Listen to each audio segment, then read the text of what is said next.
My computer was about to explode trying this out.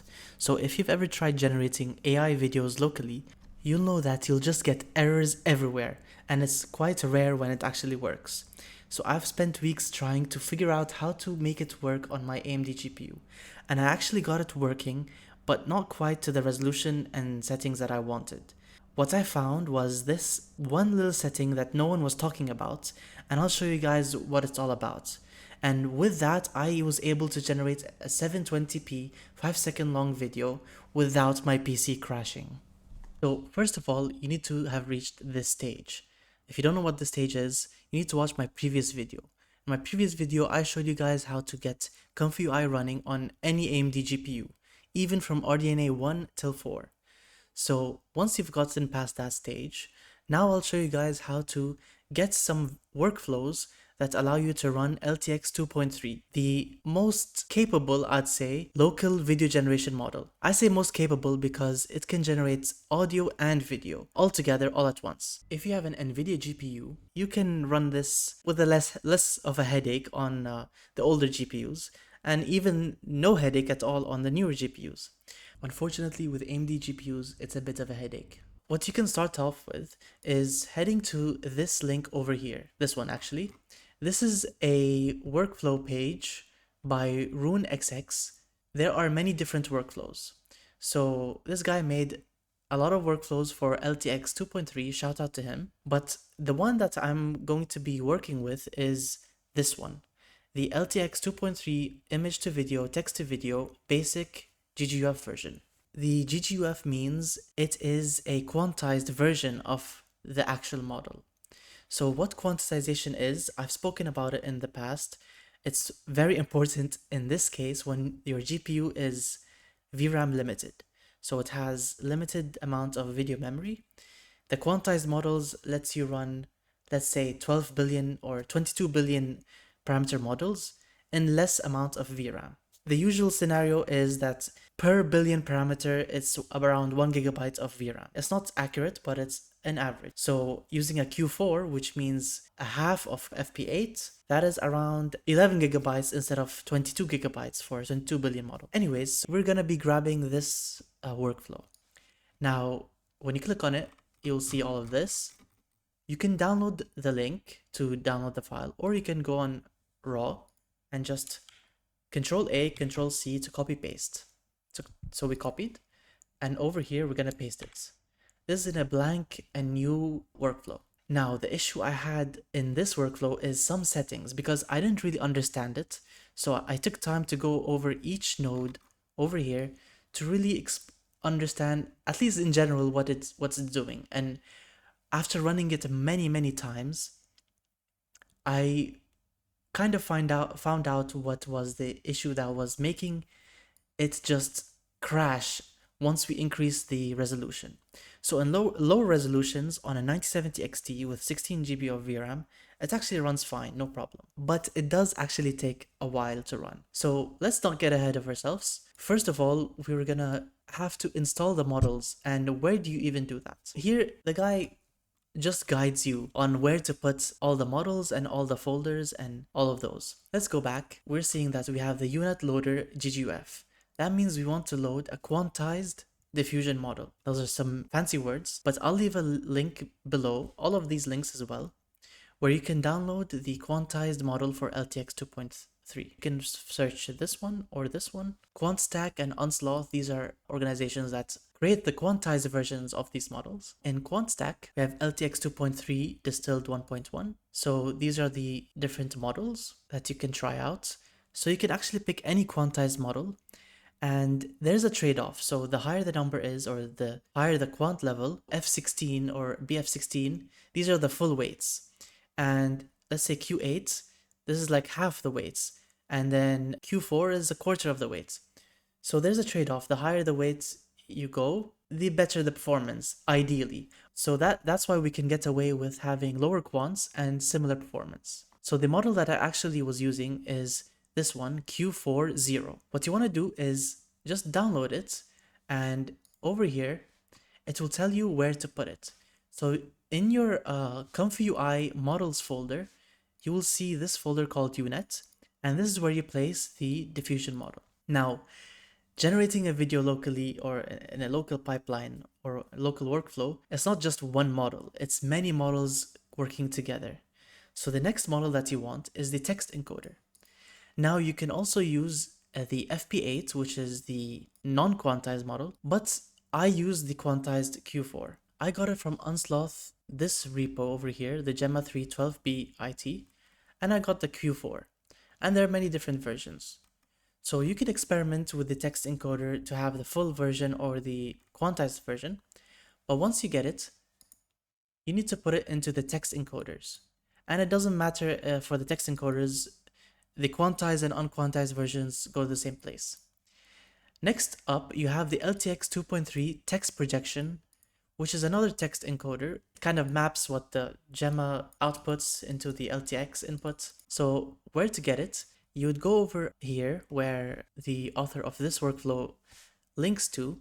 He links to KGI. So KGI is actually the person who created the GGUF nodes. There are some custom nodes, not the actual ones that we're using here, but in some other workflows, there are some quantized nodes that this person made. Anyways, over here, you can go to the text encoders and you can find the text projection BF16, which you will place in the text encoders folder. Next up, you can do the same things where you get the audio VAE, the LTX video VAE, and the tiny VAE. So these are variational autoencoders. These take the output of the diffusion model and kind of bring it back down to reality. That's kind of the easiest explanation I have. And these are over here, the VAEs, audio, video, and TAE. Next up, it's asking for the LoRa's.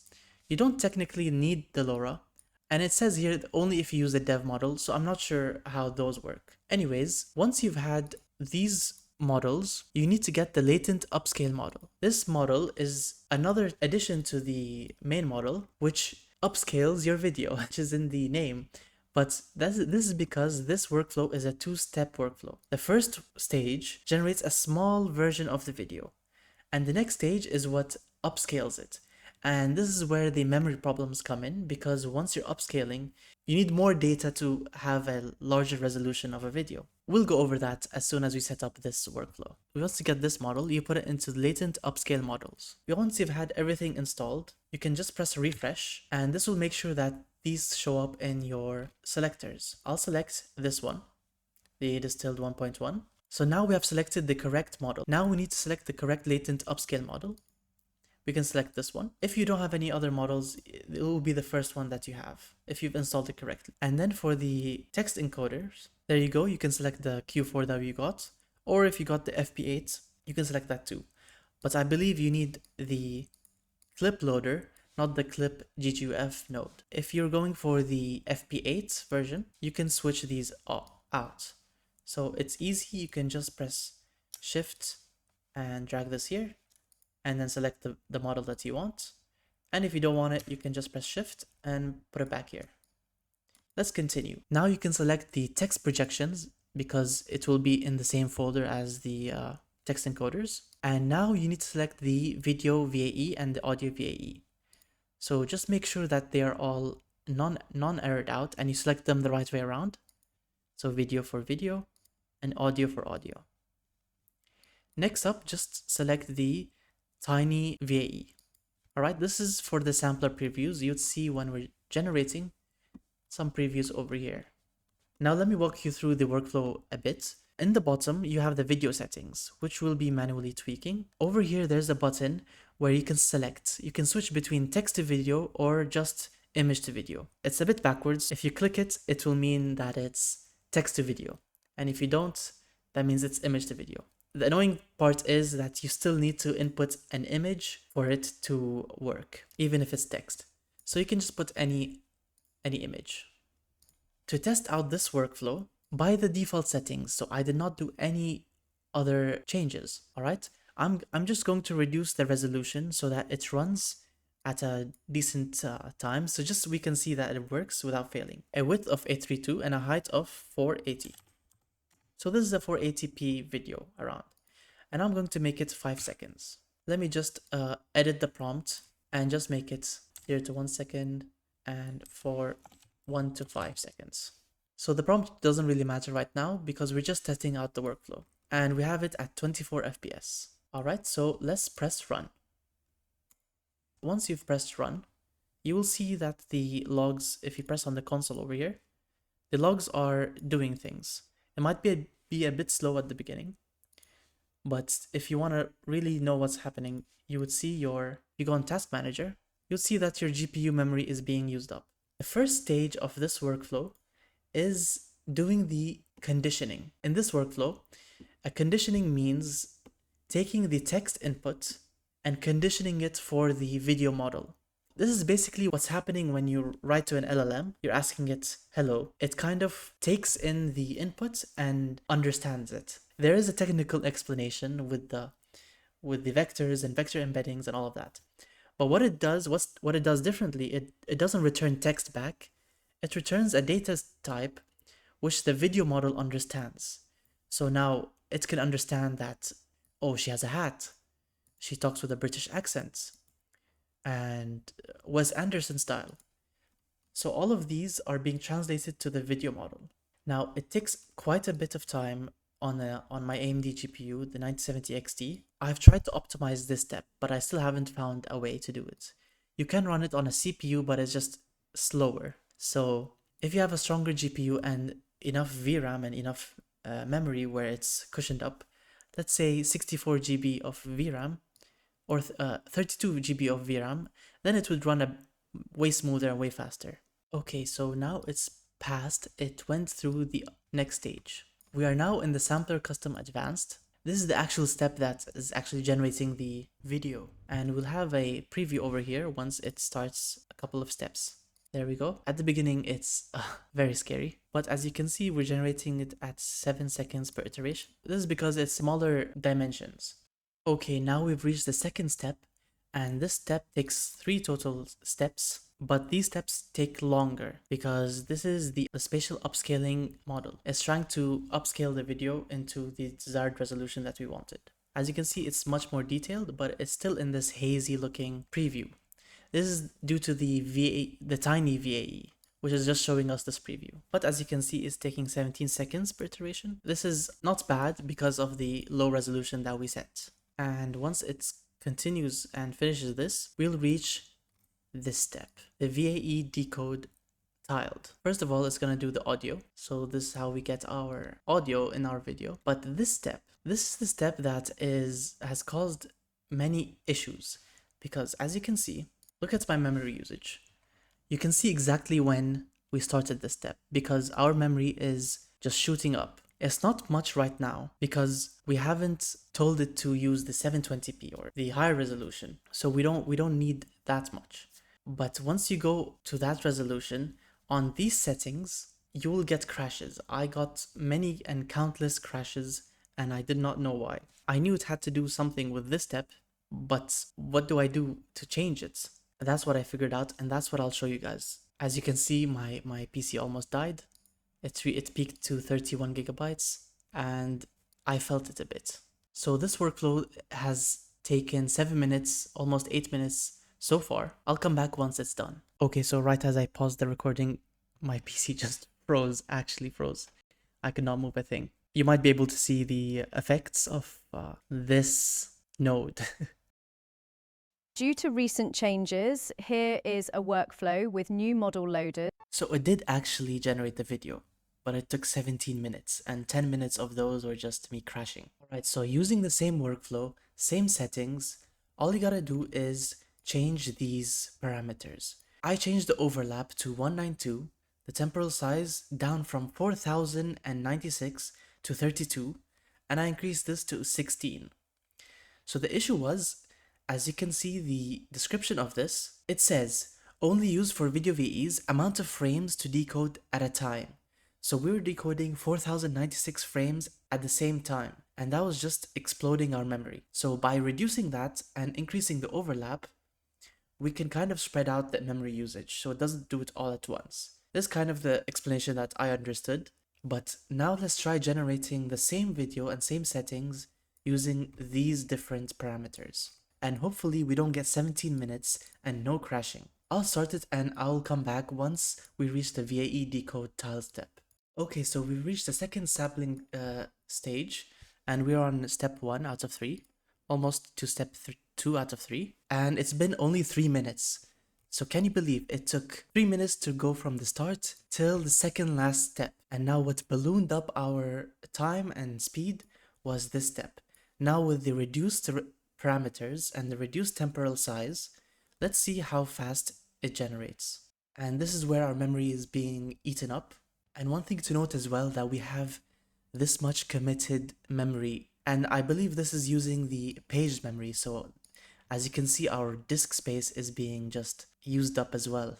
And once you have your workflow using your disk, you know that you've reached some kind of issue, because the disk is not as fast as memory or VRAM. In this case, with these parameters, I found that it doesn't actually crash or stall for too long. And wow, from 17 minutes last time to 330 seconds, which is around 5 minutes and 30 seconds. So that's 10 minutes of reduction. Well, it's because the first time we crashed a lot, but we actually did generate the video. So due to recent changes, here is a workflow with new model loaded. So now, because we were able to stop it from crashing or just straight up not working, we can now bump up the resolution to 720p.